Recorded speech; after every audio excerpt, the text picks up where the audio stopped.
তো hello dear student, কেমন আছো? আই হোপ প্রত্যেকে শুধু ভালো না, ভীষণ ভালো আছো। স্ক্রিনের ওপর একটা প্রশ্ন দেখা যাচ্ছে, তাই না? সরল সুদ কষা চ্যাপ্টারে প্রশ্নটা কি বলেছে প্রথমে আমরা মন দিয়ে পড়ে নেবো, বুঝে নেবো, তারপর অঙ্কটা করবো। ওকে, দেখো কি বলেছে। রহমত চাচা একটি বাড়ি তৈরি করার জন্য বার্ষিক 12% সরল সুদের হারে 2,40,000 টাকা ব্যাংক থেকে ধার নেন। বেশ, ধার নেওয়ার 1 বছর পর তিনি বাড়িটি প্রতি মাসে 5,200 টাকায় ভাড়া দেন। বেশ, ধার নেওয়ার কত বছর পর তিনি বাড়ি ভাড়ার আয় থেকে ব্যাংকের টাকা সুদসহ শোধ করবেন? হিসাব করে লিখি। দেখো একটা কথা বলি, এখানে আমরা কত দিনে শোধ পরিশোধ করবে সেটা জানি না, জানি না। সেজন্য একটা কাজ করতেই পারি। কি কাজ? দাগ নম্বর হচ্ছে 19-এ, ধরি এক্স বছরে পরিশোধ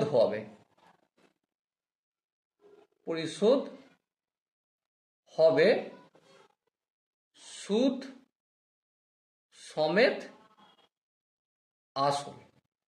ওকে, বেশ। এবার একটা কথা বলো, এক্স বছরে সুদ কত?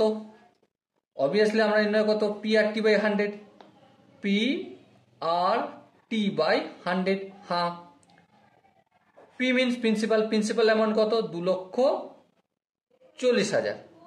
রেট অফ ইন্টারেস্ট কত? 12। আর টাইম হচ্ছে এক্স বছর ধরে নিয়েছি বাই 100। হ্যাঁ, এই শূন্য আর এই শূন্য ক্যালকুলেশন করলাম।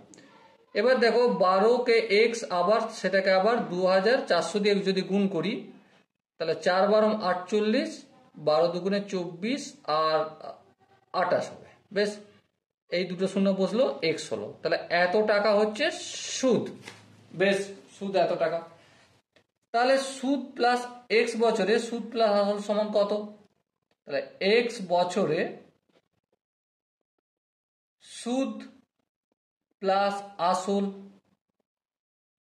সমান কত? আসল হচ্ছে 2,40,000 প্লাস সুদ কত? 2,88,00 এক্স। ওকে, এত টাকা। তাহলে টোটাল এই টাকাটা সুদে হবে। এবার একটা কথা বলো, এখানে একটা শর্ত পাচ্ছি। কি শর্ত? শর্তানুসারে এই পুরো টাকাটা মানে 2,40,000 প্লাস 2,88,00 এক্স ইকুয়াল টু কত টাকা? এক মাসে কত টাকা ভাড়া পায়? 5,200 ইন্টু 12, এটা হলো 1 বছরের ভাড়া, ইন্টু এই ভাড়াটা কত দিনে তুলতে হবে? এক্স মাইনাস 1 বছরে। এবার প্রশ্ন হচ্ছে এক্স মাইনাস 1 বছর হলো কেন?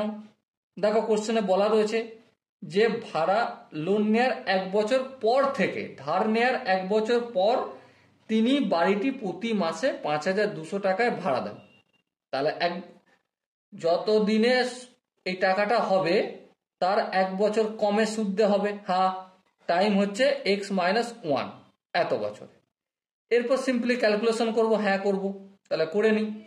এখানে যেমন এই দিকটা ডান দিক বাম দিকটা থাকবে, লিখে দিই 2,40,000 প্লাস 2,88,00 এক্স ইকুয়াল টু 12কে এটা দিয়ে গুণ করলে কত হয়? 12 দুগুণে 24, 5 বারং 60 আর 2 62, আর এই 1 2 দুটো শূন্য ইন্টু এক্স মাইনাস 1। বেশ, আরেকটু যদি ক্যালকুলেশন করি, এটা যেমন আছে তেমন রেখে দিই। 2,40,000 প্লাস 2,88,00 এক্স, এই 62,400কে এক্স দিয়ে গুণ করলে কত হবে? 6,24,00 এক্স মাইনাস 1 দিয়ে গুণ করলে এটাই রয়ে যাবে 4 2 6, এই 6 2 4 00। হ্যাঁ, ঠিক আছে। এবার এই মাইনাস 6 2 4 00 এটা অপোজিট দিকে গেলে কি হয়ে যাবে? প্লাস হয়ে যাবে। হ্যাঁ, তাহলে 2,40,000 প্লাস 62,400 অ্যাড হলো। আর এখানে যেমন আছে 6,24,00 এক্স মাইনাস 8 28800 এক্সটা বিয়োগ হবে কারণ আছে এদিকে প্লাস হাফ।